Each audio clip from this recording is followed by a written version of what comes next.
9 апрел дар маркази вилояти Суғд шаҳри Хуҷанд асосгузори сулҳу ваҳдати миллӣ пешвои миллат президенти ҷумҳурии Тоҷикистон муҳтарам Эмомалӣ Раҳмон чун анъанаи нек ба 100 нафар ятими кул тӯҳфаҳои идонаи наврӯзӣ тақдим намуданд.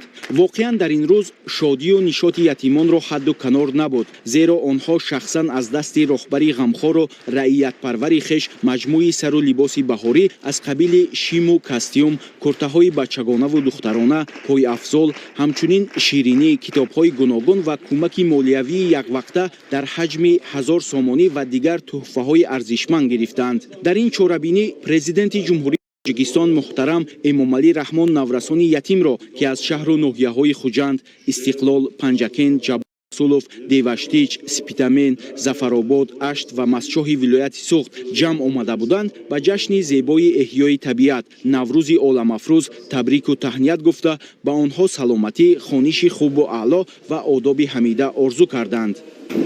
Фарзандони азиз, ман ҳамаи шумоёнро ҷашни Наврӯзи байналмилалӣ табрику таҳният мегӯям. Ба шумо пеш аз ҳама саломатӣ, хушбахтӣ, хоб хониши хубу аълоро орзу.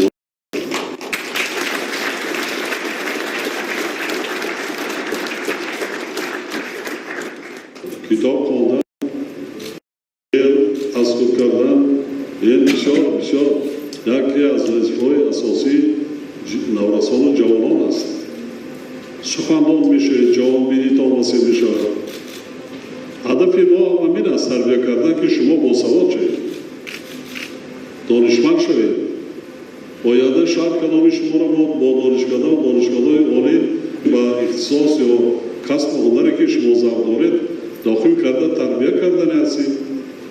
барои ҳои аълоқате хонед, асарҳои бадииам хонед, китобам хонед, шеърам азкур кардан кунед. мои шумо тоҷик ҳастед. забони тоҷикӣ забони шеър аст. хоб тоҷикон таъриху бояки тамаддуни фарҳанги қадима доранд.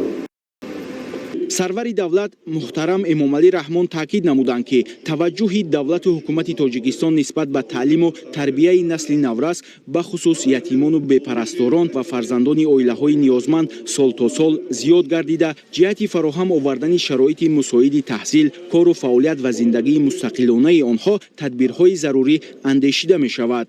марҳила ба марҳила таҳким бахшидан ба фаъолияти муассисаҳои таълимӣ барои ятимону бепарасторон имкон дод, ки сифати нигоҳубин ва таълиму тарбия дар онҳо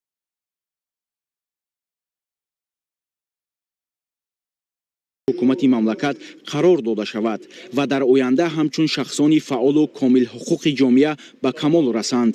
ятимони кул барои дастгириҳои доимии ҳукумати мамлакат ба пешвои миллат муҳтарам Эмомалӣ Раҳмон изҳори миннатдорӣ намуда, иброз доштанд, ки бо баҳои хубу аъло таҳсил мекунанд ва оянда дар пешрафти ҷомеа саҳми худро мегузоранд.